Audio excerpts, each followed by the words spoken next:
people like Secretary of State Henry Kissinger and Justice Breyer and Senator Dole and Senator John Edwards and Senator Jack Danforth, Sylvia Matthews, the Executive Director of the Gates Foundation, Congressman John Lewis, and many others have been here over the past year being a part of this wonderful program. Today, we have a very distinguished visitor, a person that I have known about for a long time. Anybody's ever been involved in national politics, particularly in 2000 and 2004 election, has heard the name of Ginsberg.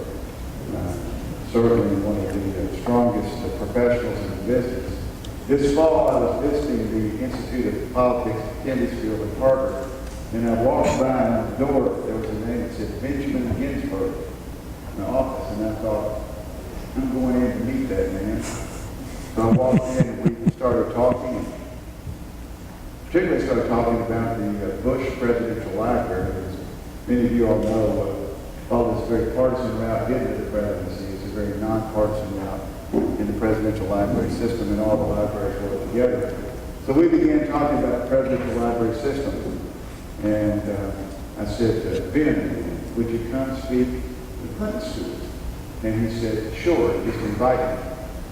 It took me 24 hours to get home to send him an invitation, and we're grateful that he's here. This format we're using tonight is one that Dr. Peggy Scranton developed in her role as the professor of the first class on the Clinton presidents, semester program run at the University of Arkansas at Little Rock, and televised on C-SPAN as we discuss the various aspects of the Clinton presidency. Dr. Scranton taught that course, and she now teaches here at the Clinton School. She is with the Political Science Department at UALR and a good friend of mine, so Dr. Peggy Scranton.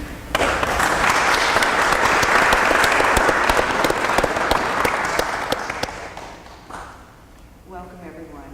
We are in for a very exciting dialogue this evening. You have a bio of our speaker in your seat. I'm only going to mention a few things as I do the introduction and explain the format we're going to use. You may not remember during the 1980s, but Brit Hume did a series on politics in Washington, and it was about how government really works. And one of the 4 episodes was on the power grids. And it did a tour of K Street, and it talked about the importance of the role of lobbyists and lawyers and those who represent groups in the political process. And were that series being done today, probably the first person to appear on your screen would be our guest this evening, Ginsberg. Not only does he work with the prestigious lobbying firm, the prestigious law firm known for its lobbying capacity of patent laws, but he also has worked for the Republican National Committee, a variety of Republican candidates and political groups. He has also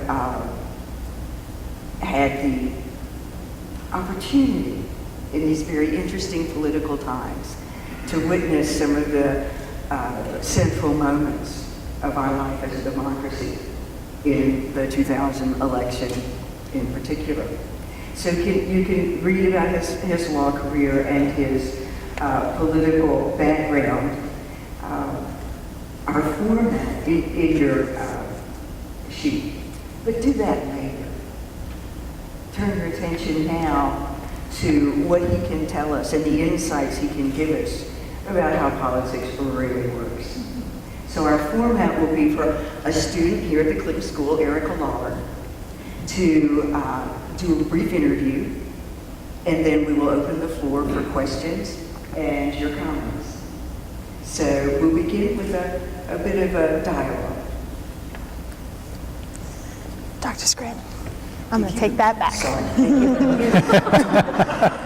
Not that I can't shout over, but prefer not to shout. So as Dr. Scranton said, we're just going to start with a few questions, and then open it up for public questions and an exchange of dialogue between the whole room. So thank you everybody for coming here tonight, and a particular thanks to Mr. Ginsberg, who is going to share some of his thoughts with us over the course of this evening in this session. So I'd like to open it up with the first question. You were very much at the forefront of the 2000 election with a very highly publicized Bush v. Gore going on. And I was wondering if you could walk us through the process of your involvement and how you became involved and what that looked like there front, or why you? Why were you the right man for the job, and how did that work out? Or was I in the wrong place at the wrong time? Well, first of all, before I answer that, which I'm happy to, thank you all very much for having me here. It really is a treat to be at the Clinton Library and the Clinton School. Just spent a wonderful hour and a half with your inaugural class, and should be very proud of them. They're really remarkable folks doing remarkable things, and this has been a great experience. And to Dr. Bruce and to Skip for your hospitality and having me here, I appreciate it. And that introduction was wonderful. I should say at the beginning that I always fear introductions because at some point you want to believe them, but you know you shouldn't. And it's tough to keep it in perspective, but I do have one method for keeping lovely introductions like that, as unwarranted as they may be, in perspective, and that is I have kids. And they're a pretty good antidote to the phenomenon of getting a swelled head from listening to your introductions. Is this me? Is this what's making noise? I could turn that off and just shout, too. Does that work? At any rate, when I was doing redistricting in the early 1990s, I had a massive amount of work to do. And my kids were, at the time, 5 and 7. And again, this is all about keeping things in perspective. And day after day, night after night, I would come home with these massive briefs and huge amounts of printouts and runouts on maps and all sorts of numbers that would quantify it. And one night I came home, my daughter was 5, my son was 7.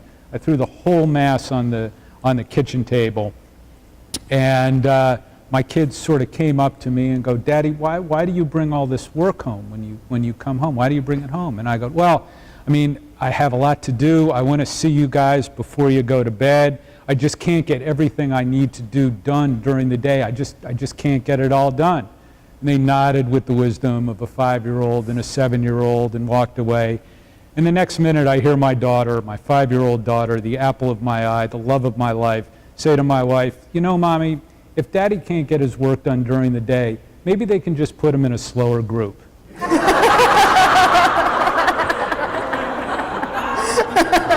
So,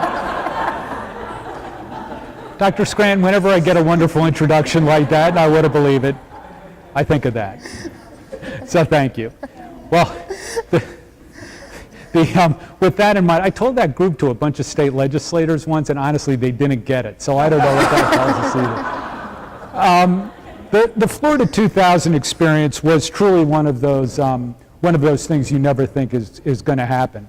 I was fortunate enough to be the general counsel to the Bush campaign in 2000, really because I practice election law, and election law is one of those necessary evils in a presidential campaign. And what you do for the most part as a lawyer in a campaign is figure out how to spend money legally, and you worry about events contracts and advance guys getting in trouble, and the various small business issues that come up in a campaign. And recounts is one of those things that you kind of plan for but never think is really going to happen. And the story of the 2000 recount really starts the Monday before the election, when I took the folks who worked in the legal shop in Austin out to lunch at our favorite Mexican restaurant. And there's nothing much you can do by the Monday before an election. If you're a lawyer, you just sort of sit there. And so we were talking about lawyers' fantasies, and really that's not an oxymoron.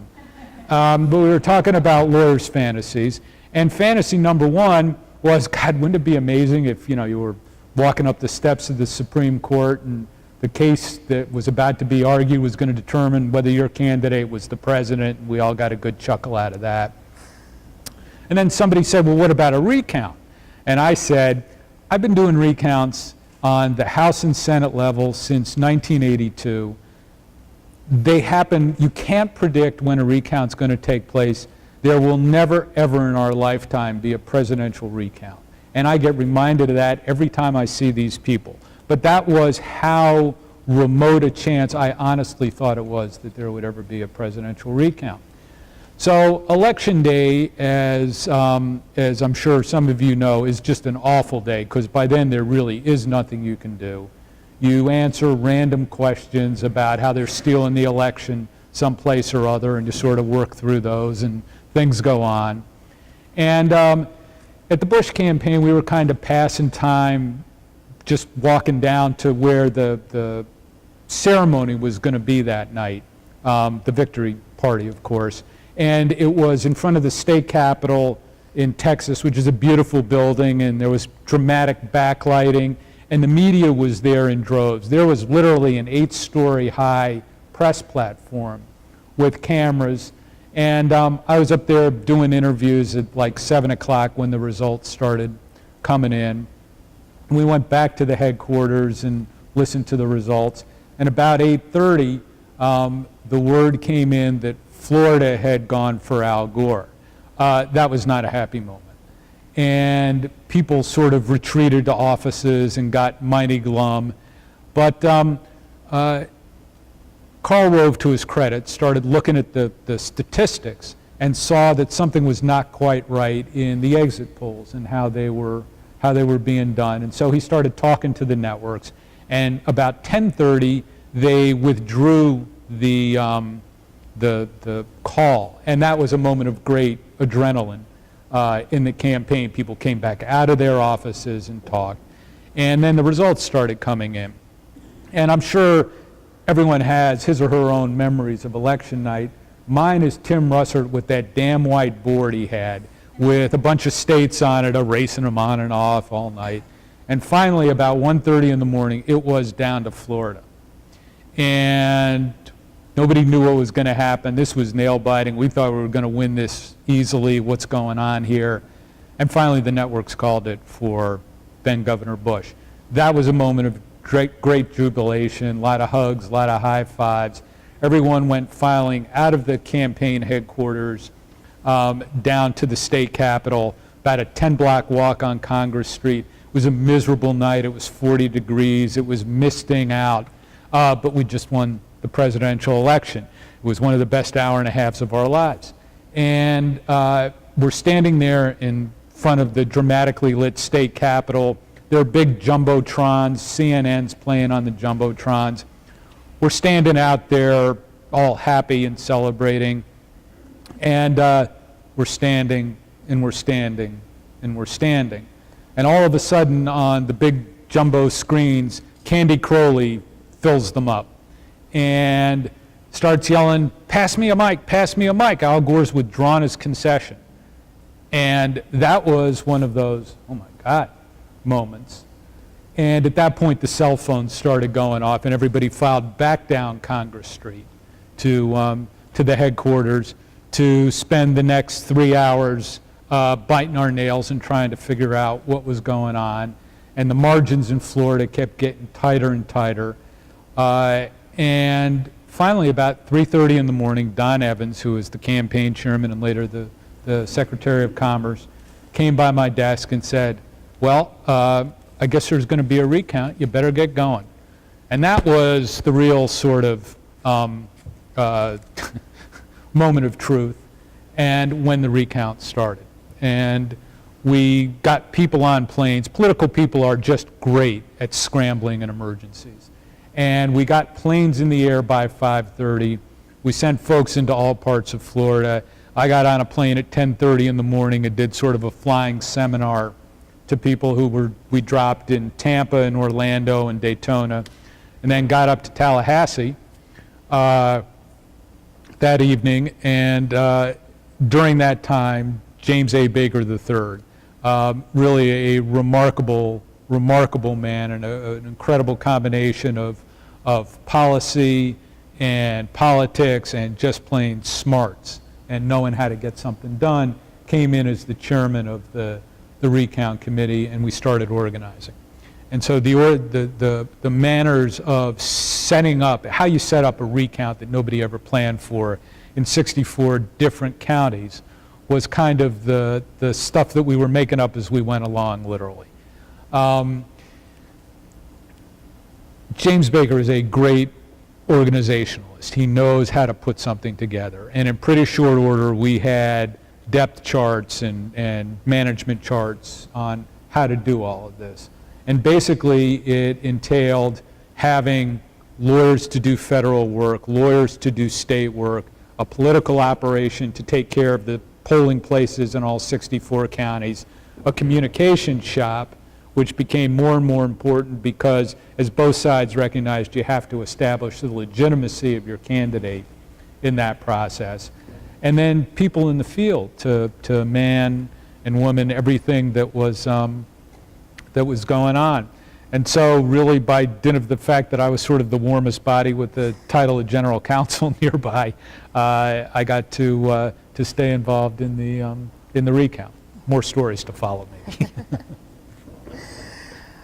With that all happening within one party, how do you feel the recount and that time period in general impacted or didn't impact the highly charged nature of the election itself and the polarization that we're facing between the two political parties? Well, I think the closeness of the election certainly contributed to a polarized environment. I mean, I think we saw as one of our most important missions legitimizing, this microphone seems to be making a lot of noise. You're talking more than I am. Seems to be legitimize, the process had to legitimize the victory. And that's why there was both sides really had very massive public relations efforts, lots of interviews explaining why the results were really going our way, or the Gore folks explaining why it was their way. I think that one thing for which Al Gore deserves tremendous credit and which did not contribute to the polarization was the absolutely terrific way he handled what had to be the most difficult thing that anyone could go through, which was losing the election and conceding. And he did that with a matter of great class and great dignity that actually, I think, helped ease some of the polarization that nonetheless was inevitable from a close election.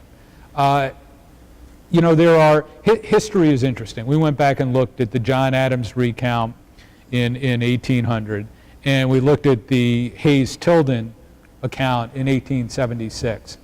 Neither of those two winning presidents in tight recounts ran for re-election. Neither was a successful second-term president, and in fact, if you read the history of their terms, they sort of retreated into their shells a little bit. George Bush was the opposite. It was a deliberate decision that you govern and you won, and you have a set of beliefs, and you're going to govern as if you have a mandate, no matter how close the results are, because otherwise you get wishy-washy governance. And so, for better or for worse, the Bush administration acted as if it had a huge win and applied its principles and its policies from tax cuts to defense to everything else under the sun. The president is fond of saying that if you have a defined set of beliefs and you act on it because you believe in those beliefs and try and impose them, you may end up polarizing things. So I think that is true, but I'm not sure that the tightness of the election contributed to that as much as his strength in his beliefs. No, I'm going to try this microphone one more time. Knowing that the media plays such an integral role in any election and in so much of what the public is aware of politically, is there anything that you would care to share with us at this time that you feel the media did not reflect about that time period? Oh, I think the media had an impossible job, to be honest. I think that there was never at any time more than about 30% of the story reported anywhere. And I do think that there were sort of fundamental inaccuracies that were allowed to perpetuate themselves. And I'll share one example with you. In the days after the election, the butterfly ballot controversy was a huge controversy in Palm Beach County. That was the sort of weird ballot that took place. And there were scores of protests about that ballot. Jesse Jackson came down and led a march that talked about the discrimination of the butterfly ballot and Republican intimidation tactics at the polls. And the intimidation tactics by Republicans is what actually got as much play. Now, that was an inaccurate story from beginning to end, because you have to remember that the Attorney General of the state of Florida was Al Gore's campaign manager. The Attorney General of the United States was Janet Reno, who was from Miami, Florida. If there had been any incident that could have been brought to court in that highly charged partisan atmosphere, I assure you it would have been. Yet there were no, put aside, no cases ever brought to court, no allegations of intimidation by Republicans that were ever given any credence, yet the allegations by Jesse Jackson and the Democrats got played for 5 or 6 days in the middle of that. So that's kind of an example. I should also tell you that the power of the press is scary, as I also found out in the Florida recount. And one of the interesting byproducts for a bald, bespectacled, slightly pudgy middle-aged guy such as myself was that I ended up doing TV interviews during the Florida recount, which is kind of weird. I mean, I kind of get amazed every time it happens because I'm not beautiful and I'm not blow-dried, but there I was on TV. And when you're doing TV, it's just you and a camera sitting there, and you never really have much knowledge of what the impact is. But at the inauguration, just a couple of months after that, I was sort of walking with my family, and there were a lot of demonstrators out. We were right sort of on Pennsylvania Avenue in back of the stands. And we're walking, and all of a sudden, some of the demonstrators turned and stopped. Wait a minute. You're the guy who stole Florida. You stole the election. And a crowd gathers around us, and I'm there with my wife and 2 kids. You stole the election. Give it back. And so I did what anyone would do in a situation like that. Pulled myself up to my full 5'9" height. I looked them straight in the eye and said, "People tell me I look like that jerk," and we walked away. It's the lighting. It's the makeup. You asked. I'm going to switch gears a little bit for another popular topic for you. But if I'm imagining you sitting at your desk and lots of different cases come past you or people interested in your support or guidance, and the Swift Boat Veterans comes by your desk.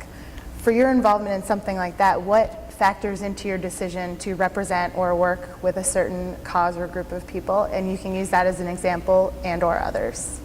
Good question. Well, let's talk about the Swifties directly. Okay. I was counsel to the Bush-Cheney re-elect at the time, and the Swift Boat Veterans were a 527 group that came to me, which is 527 groups played an unusually large role in the 2004 elections. There was a new law in effect for campaign finance, the McCain-Feingold law. It very much limited what the political parties could traditionally do. And because it limited what the political parties could do, it created a void, and these 527 groups, using the same soft money the parties could now not use, managed to essentially play a large role and do a lot of advertising. By that point in the campaign, Republicans and Democrats had taken a different tact.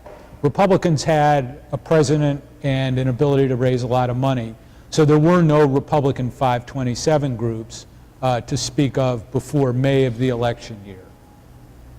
The Democrats, on the other hand, because they did not have a president who could raise money for their party, used a lot of 527 groups. And in fact, from March, when John Kerry got the nomination, until the August convention, which was about the time the Swift Boat guys came to me, the Democrats had spent $60 million beating up on George W. Bush. And there was nothing from the Republican side because we thought we'd be able to use the party.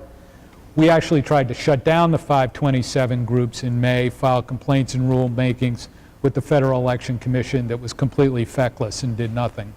So that Republicans on about June 1st decided that they were going to start 527 groups to match the $60 million in George Soros money that had already been spent. So that's sort of the background from when the Swift Boat veterans came to me. They said, look, we are a group of 250 Vietnam veterans. Each and every one of us served with John Kerry in Vietnam. There is an element of the debate that's not being heard, and that is we lived with him, we slept with him, we fought with him, we served with him. We don't think he should be the president, and we want to be able to get that message into the public debate. Well, that, to me, is sort of what the First Amendment is all about. In fact, the Democratic lawyer for the Kerry campaign was representing the Media Fund, which was the group that had dropped $60 million on our head. The lawyer for the Democratic National Committee was representing Move On, which had done a considerable amount of activity as well. And so the notion of lawyers representing both the campaign and a party committee and an outside group had already been established, I thought, by my Democratic colleagues. I was skeptical about whether the Swift Boat veterans would ever be successful, because there were a lot of people with great ideas, and they had explained that they had held press conferences and were generally ignored. But would I help them, because they had this message and they didn't want to violate the law? And I said I'd be happy to do that, and sort of proceeded. As a parenthetical, the Swift Boat veterans all gathered in Washington in early July to shoot the first of their commercials. And they had a barbecue in one of their guys' backyards and asked me out. And I went out to meet them because I had only met a couple of them by then. And there were probably 75 Swift Boat veterans there. They were as non-political, hard-working, sort of not showy or wealthy individuals, Democrats and Republicans, really not a political group. All of them had this belief that John Kerry shouldn't be president.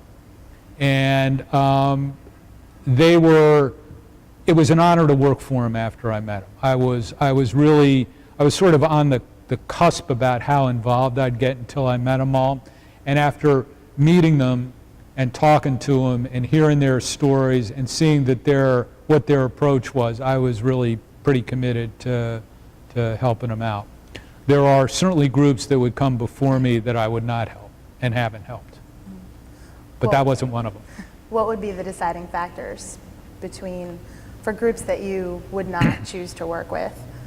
Well, ones who I didn't believe in, not that they shouldn't be able to put their ads out on the air, just that I wouldn't feel particularly comfortable helping them do it. If a group came and said we want to be neo-Nazis. Maybe not. I was going to consult our timekeeper. The to time keep has this moving. come for Okay. questions from the audience. In terms of miking, would you mind coming around here? Or we could pass these. I was going to say we can pass this. This one's a little iffy, but if you don't shake it, it's okay. Don't shake it. Who would like to go first? The first question. Who would like to go first? Someone needs to break the ice.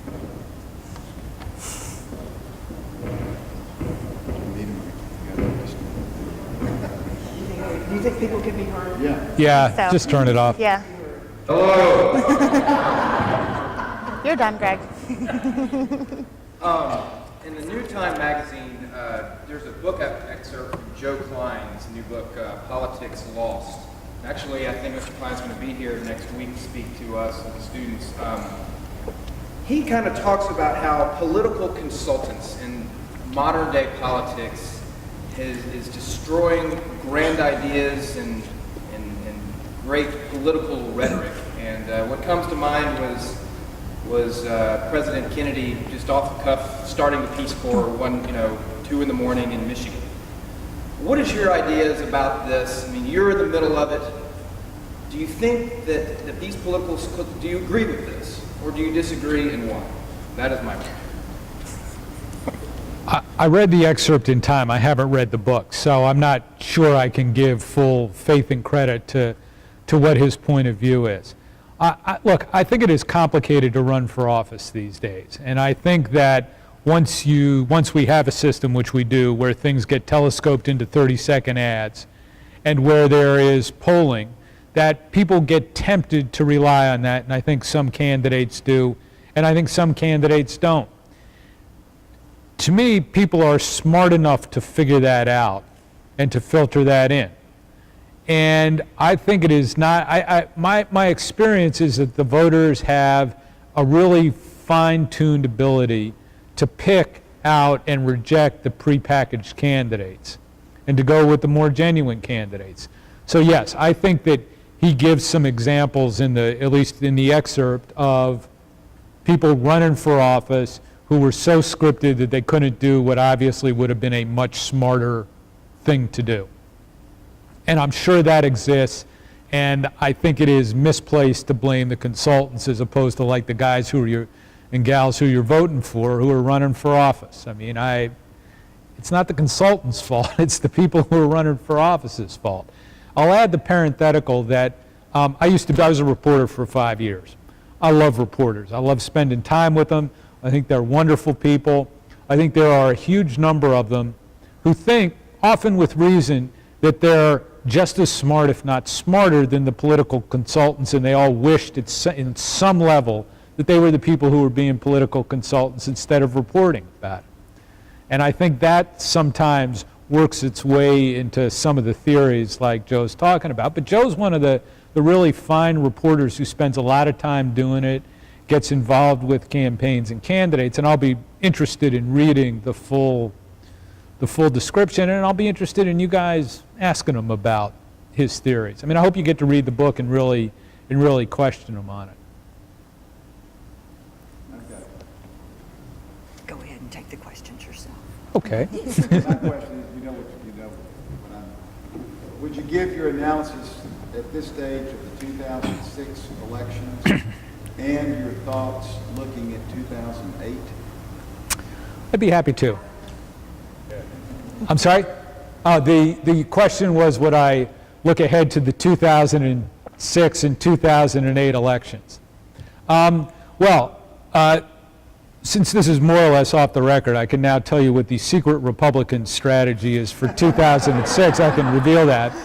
It has been our strategy to lower expectations for success, and we have now succeeded beyond our wildest dreams.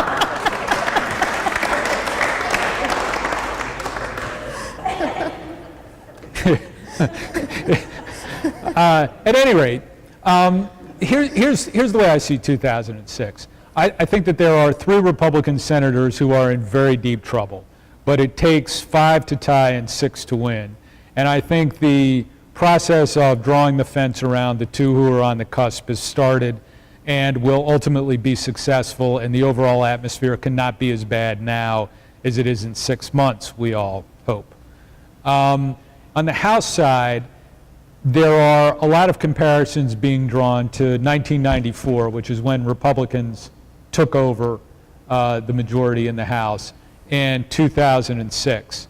And there are differences between those times. And in both instances, there were scandals. There was the House banking scandal in 94. We now have Abramoff and related messes in 96. You have a minority that feels minorly oppressed, and certainly Republicans felt awfully oppressed in 94, and I think Democrats do now. Not part of the process, not consulted on bills, really pretty committed to trying to take over. In 1994, Republicans had a contract with America that was a firm set of principles that Republicans believed in, ran on, and said they would implement when elected.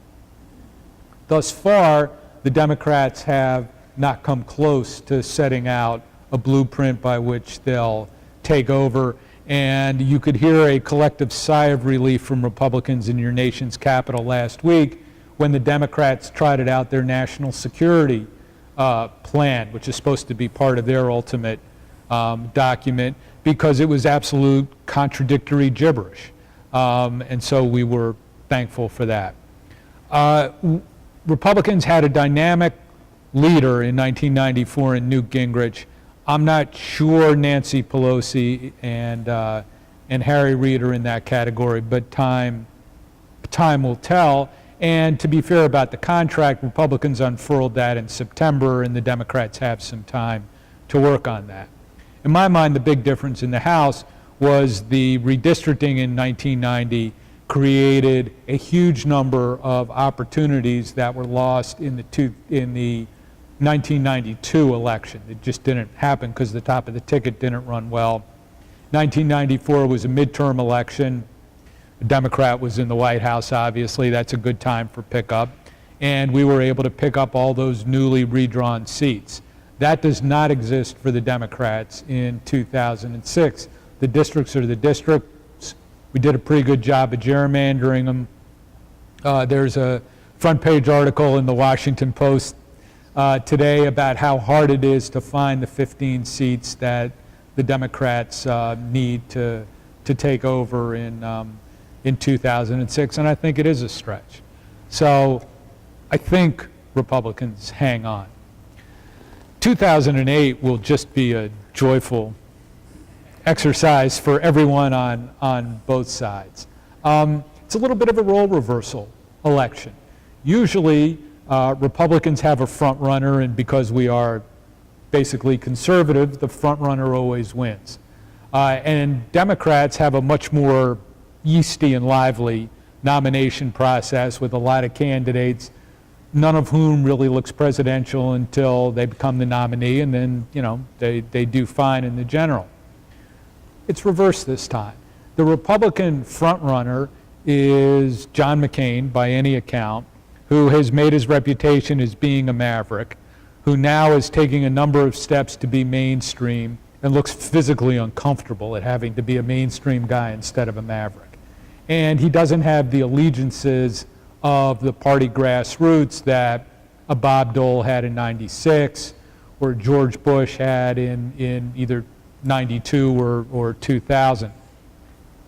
So it's different. I think we've got kind of a flat primary with a bunch of pretty attractive candidates, but couldn't tell you who would win other than I think, since we're here in Arkansas, Mike Huckabee is the dark horse of all dark horses and really has the potential to do awfully well in the field because he's got an appeal that really is going to, I think, bring him out of the pack in a lot of ways. But Mitt Romney just had a major win with health care and is a very interesting and attractive candidate. George Allen of Virginia is got a lot of support around the country from the grassroots and a number of other candidates. So I can't tell you who's going to win. On the Democratic side, looking at it, is I think Senator Clinton is the clear front runner, and it's all going to be over by about July 1st, 2007, when the first spending reports come out. And she's going to be so far ahead of the rest of the field that that she's just going to cruise from there. And I don't see any of the other Democrats being able to do it. I base that in part on the George Bush experience in 2000. On July 1st of 1999, in a school in the barrio of Los Angeles, we said we had raised $36 million for his presidential race since starting the campaign on March 6th. There was a collective intake of breath from the reporters, and from there on out, the field just kind of separated. And I think that's what you're going to see on July 1st, 2007 with Mrs. Clinton. Speculate, if you will, the relative impact of foreign of issues. I mean, there's enormous challenges around the world, and yet so frequently, the elections really are decided by domestic sorts of issues. How do you see that playing out in the immediate future? I'm not sure I'm the best qualified person to talk about that, claiming to be no more than a political hack, but since you give me the microphone, I'll take a stab at it. I think that foreign affairs and world affairs generally can have a negative effect on the electorate. I mean, in other words, if people feel scared, and terrorism does that to an extent, and Iraq is certainly doing that to the electorate, it becomes a problem and people react to the people in power because they don't feel secure.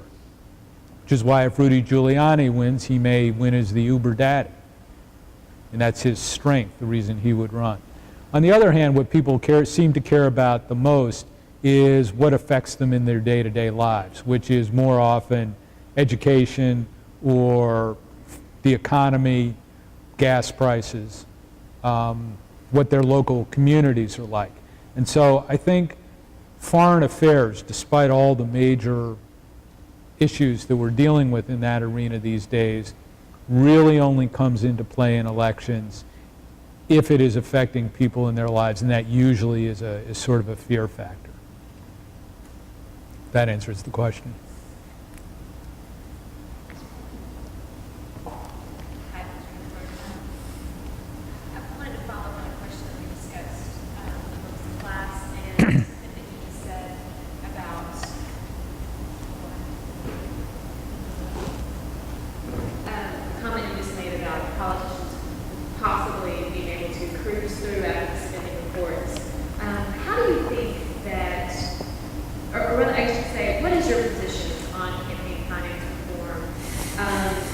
Where have we misstepped in trying to achieve that? And do you think there is a good plan out there for relieving the burdens from campaigns of this massive fundraising efforts that they have to undertake? I'm so glad you asked that question. A little plant from the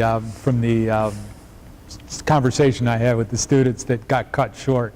I think we're in a world of hurt on the way we fund our races these days, especially our federal races. Senator Pryor was talking about how his son has to spend an enormous amount of time fundraising and traveling, and I think that's absolutely right, and I think it probably is not the best way to govern. The reason for that is we've bought into this concept of small limits that our candidates can raise, or somehow they'll be corrupted. Well, if it now costs $8 million to run for the Senate from Arkansas because that's what it costs to run TV and run media and hire staff and develop your positions and get them out to the voters of the state, I don't think that's too high a price. I mean, I think if you were spending less, you would have even fewer people voting and participating in the process, and that's bad. But you do have this campaign finance system now where we bought into the notion of you have to reduce contributions to individual candidates, which means these guys have to spend huge amounts of time begging and asking for money. The alternative that is most usually proposed is public funding. In other words, food stamps for politicians, the taxpayers would pay. I suspect that that is not an acceptable system as long as there is an impoverished mother, a kid who needs a better school, highways that are crumbling. What are you doing spending money on a bunch of politicians running for office instead of fixing the basic needs of your society? There is another alternative for that, but the McCain-Feingold bill goes in precisely the opposite direction. And in my mind, the saving institution is the political party.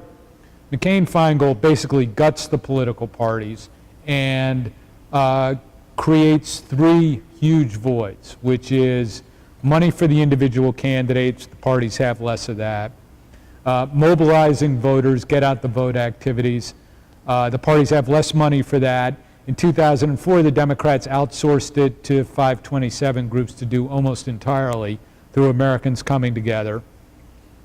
And the third is messaging, which is issue ads. And neither the parties nor the candidates have the money to do that, but the special interest groups do, which is why you're seeing ads all over the place, and we'll see them a lot more as elections occur. So you've managed to hurt the parties, strengthen the special interest groups that the legislation was supposed to get out of, and the entity that in my mind could actually stop elected officials from having to beg for money would be the political parties. And I would allow much larger contributions to the political parties. I'd allow them to use money legal under state law, which is the same as soft money, which has now been outlawed from party activities, to pay for things for overhead. And I'd let the parties essentially assume the role of the federal government in a public funding scheme and allow the parties to take that on. But that is 180 degrees from where the current reform movement that has managed to take root is. And so I think you got Mark Pryor out in, where did the senator say he was, Houston or Denver or someplace, raising money from a bunch of people he doesn't know and doesn't care about. Yes? Thank you. My first question, I think you answered, was what was your position on surrounding Tom DeLay, the allegation against Tom DeLay in Texas? I think you answered that with your comment there. My second question is, do you think that Senator John McCain can run a successful presidential candidate as a successful presidential candidate without violating his own legislation? The world will be watching. I think it'll be difficult. I'll tell you a little story about that too. I had the chance. This is like one of the ironies of life. The night before the Swift boat ads were to run, I was down in Florida doing a tour to recruit lawyers for the Bush-Cheney campaign. And by chance, John McCain was in Jacksonville doing an event for the campaign with veterans there. So the campaign said, well, why don't you go to the event and maybe you can get a ride home with McCain on his plane.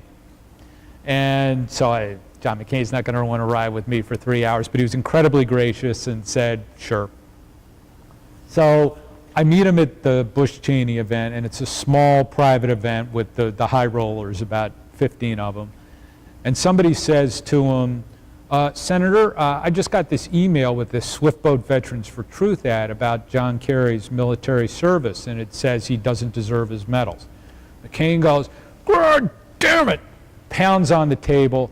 Nobody should ever criticize anyone for their service record. Nobody should criticize John Kerry for his medals. Nobody should criticize George W. Bush for his National Guard service. Anyone who serves deserves our praise. I'm going to come out against the Swift boat ads. And I'm sort of sitting there going, oh my God, what is going to happen now? You remember in the 2000 primaries, there were people accusing Yeah, the Wiley brothers. McCain as well in a nefarious way, Yeah. through telephone calls and certain things. So I can kind of see Sure. what the position was there. Right. We go out to get on the plane. The plane's delayed for an hour. We go have barbecue. I mean, it's longer and longer. I'm thinking, can I say anything to John McCain about this? Because John McCain's an agent for the Bush campaign right now. I could tell him about the Swift Boat Veterans for Truth, and he'd be violating his own coordination standard in his own law. Boy, am I powerful all of a sudden. Of course, I didn't do that as it would happen, but he's going to face some really interesting situations. I'll bet John McCain doesn't accept public financing. I mean, he's the guy who's been for campaign finance reform. Public financing is an integral part. You asked about 2008. I don't think any credible candidate can take public financing this time. And I'll bet John McCain doesn't either, and I'll bet Hillary Clinton doesn't. So it'll be an interesting tightrope for him.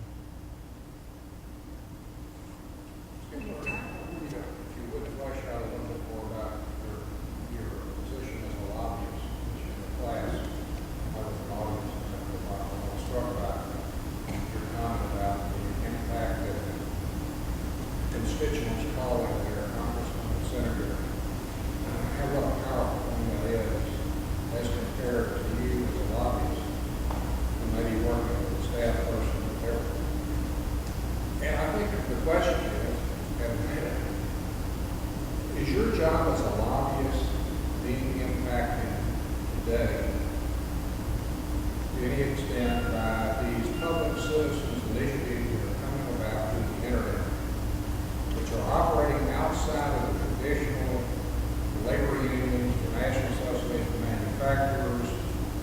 educational lobby, the medical lobby, etc. Is there is that having any effect on your ability to get your message across in a positive vote or a negative vote in the Congress? That's a very good question. I think there's a lot more noise around any piece of legislation that comes up in Washington today. I think that when you're lobbying a bill, you lobby on a number of different levels. You need some contact with the members who are actually doing the votes.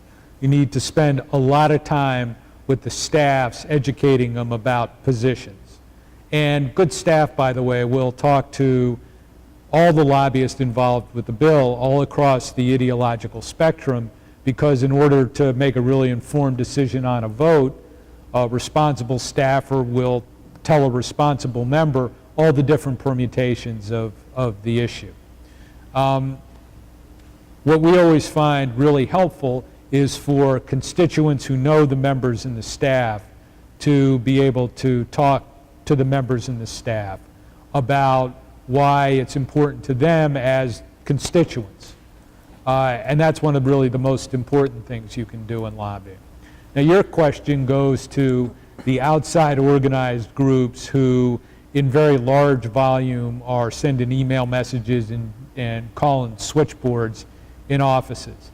And I think the answer to that is it depends a great deal on the individual member. Some of those operations are sophisticated enough to be able to direct individuals to their member, so that if you're sitting in Little Rock, Arkansas, and you participate with a national group's grassroots campaign, you're going to get your representative or your senator, and that has an impact. There are others that aren't quite that technical, so an office is just barraged by 1,000 postcards or 500 phone calls or who knows how many emails, and I think that tends to get discarded.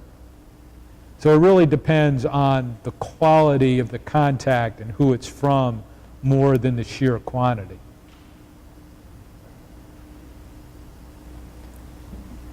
We're close to time. We'll have another question. Who wants to be first? I'll ask one more question. You mentioned George Soros earlier. I'm a person who's used that and even opposed.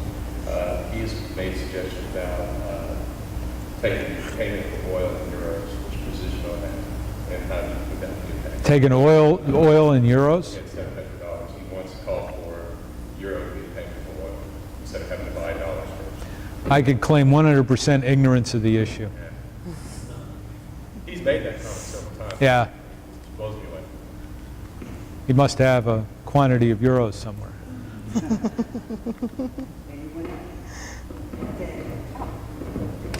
One of our inaugural class members. We've talked a lot about politics. We've talked a lot about power. We've talked about campaign finance reform. We've talked about lobbying. We've talked about staying in power. We've talked about the process to stay in power or to regain power and how it's going to happen. We haven't talked as much about service. And this school is a school of public service, not policy or administration. And I think it's very intentionally a school of public service. There was a recent study of the Institute of Politics that shows that young people at university age are becoming increasingly disinclined to engage in politics as a path to meaningful public service. But at the same time, they're increasing in numbers in their desire to be engaged in meaningful public service. How do you see, you're uniquely positioned in the political world, how do you see politics as a means to service? How do you see it change in your time in it? How do you see the current political environment serving public service? All of the public, not just the winner and the loser, good versus evil, the nuclear options and the good options. How is service being affected by the current political climate, and how do you see it changing, if at all? Quantitatively, it is being affected, as you say. People are less inclined to go into politics. Now, I think that you can still make an absolutely huge and significant impact by being part of the legislative process from the inside. But I do sense, I spent some time up at the Institute of Politics last semester, and there is a greater cynicism with what happens in the political process. So I take your hypothesis. I do think that's part of the current situation that we're in. And historically, you know, we'll go through periods like that. And I do think we'll break out of it, as we discussed in the class a little bit, at some point with much more bipartisan solutions to things. In terms of talking to people who are turned off by the political process, I think it's important not to disengage from that. Because at the end of the day, the broad policy changes that you also want if you take a career in public service can just be done on an awfully large scale by the legislative and administrative process. And it's awfully important not to give up on that. And that is an agent of change, really, I think, more direct in a global scale than any other. I think that people are discovering more and more that sometimes the personal satisfaction of being able to work with individuals and improves their lives is a much more tangible and real way to spend time and mission to go on. But I hope that people don't get turned away from political service and helping our government create the laws, because a lot of the things that people complain about all too much can be fixed, but you got to play the game to be able to fix it.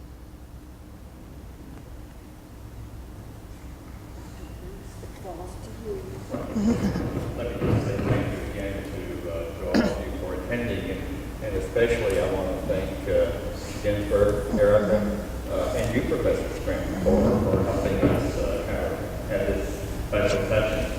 And most of all,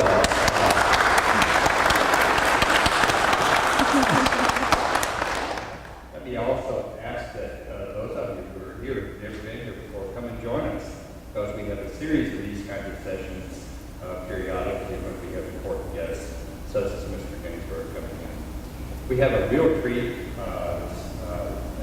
for the hour or so to follow. Our good friends down at Stevens have invited us to join them for a reception, and out just behind the elevator here on the other side is a table with some wine and there's some food, and we hope you'll stay around